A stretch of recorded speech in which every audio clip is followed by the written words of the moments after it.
नमस्कार. निवेदक विठ्ठल पवार या माझ्या यूट्यूब चॅनलमध्ये आपल्या सर्वांचं मनपूर्वक स्वागत करत आहे. आजचा घटक आहे सूत्रसंचालक जरा थांबा आता. बऱ्याच वेळा अनेक सूत्रसंचालकांना कार्यक्रमामध्ये फार बोलण्याची सवय असते. कुठे किंवा कधी काय आणि कशासाठी आपण बोलतोय याचं भान सूत्रसंचालकांना राहत नाही.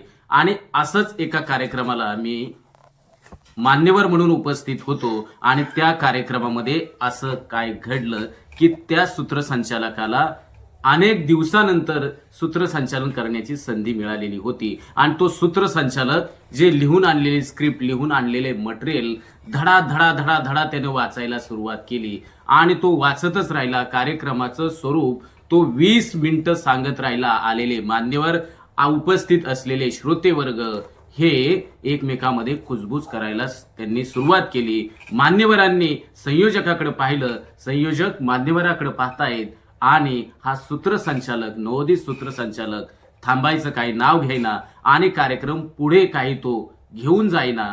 मग मान्यवरांनी संयोजकांना सांगितलं की त्या निवेदकाला जरा थोडंसं थांबायला सांगा आणि कार्यक्रम पुढे कंटिन्यू करायला सांगा.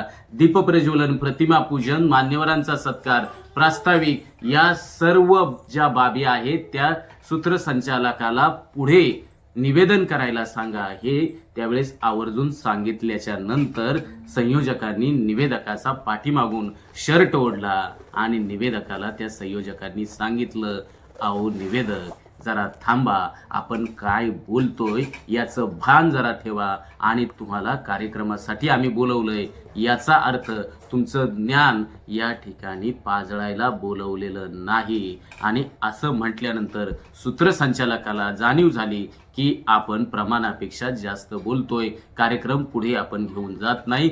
अशा नवोदित सूत्रसंचालकाला अनेक दिवसानंतर निवेदन करण्याची संधी मिळालेली होती आणि त्या संधीचं त्यानं स्वतःचं ज्ञान पाजळण्यासाठी, त्या संधीचं त्यानं वेगळ्याच प्रकारचं सोनं करायला सुरुवात केली. अशा वेळेस त्या सूत्रसंचालकाला बाजूला काढून त्या कार्यक्रमाचं निवेदन हे संयोजकांनी त्या ठिकाणी केलं. मग अशी वेळ काय येते, मग सूत्रसंचालकांनी देखील या निमित्तानं हे लक्षात घेणं गरजेचं आहे. आज तुम्ही सूत्रसंचालक म्हणून उदयास येणाऱ्या प्रतिभावंत आणि विचारवंतांनी अशा गोष्टी निवेदनामध्ये घडू नयेत याची सूत्रसंचालकांनी खात्री घ्यावी. आपलं बोलणं थांबवा असं आयोजकांनी म्हणण्यापेक्षा आपणच या अवतीभोवती परिस्थितीचा अंदाज घेऊन कार्यक्रमाची स्क्रिप्ट काय आहे तर त्या स्क्रिप्टनुसार आपण किती, कुठे, कधी, केव्हा काय बोलायचं याचं नियोजन सूत्रसंचालकाने अगोदरच आपल्या मनामध्ये करा.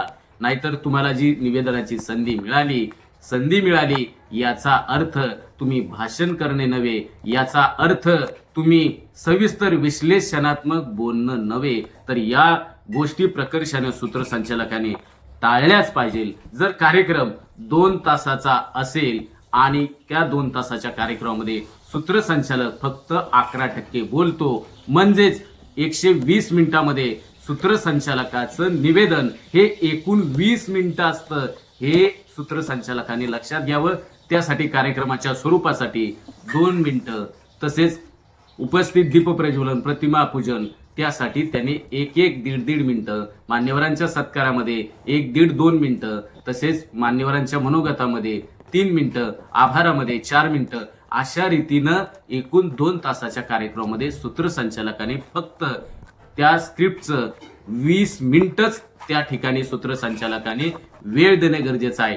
त्यापेक्षा जर तुम्ही जास्त वेळ त्या प्रत्येक घटकाला जर देत असाल तर ही बाब चुकीची आहे. अशा वेळेस तुम्हाला तुमच्या हातातला माईक आणि तुम्हाला जे निवेदन करायला सांगितलं जातं अशा वेळेस तुम्हाला बाजूला केलं जाईल. याचं भान सूत्रसंचालकांनी या निमित्तानं ठेवलं पाहिजे. म्हणून सूत्रसंचालकांनो जरा थांबा ही म्हणण्याची वेळ संयोजकांनी तुमच्यावर येऊ देऊ नये हेच सांगण्याचा आजचा घटक होता. धन्यवाद.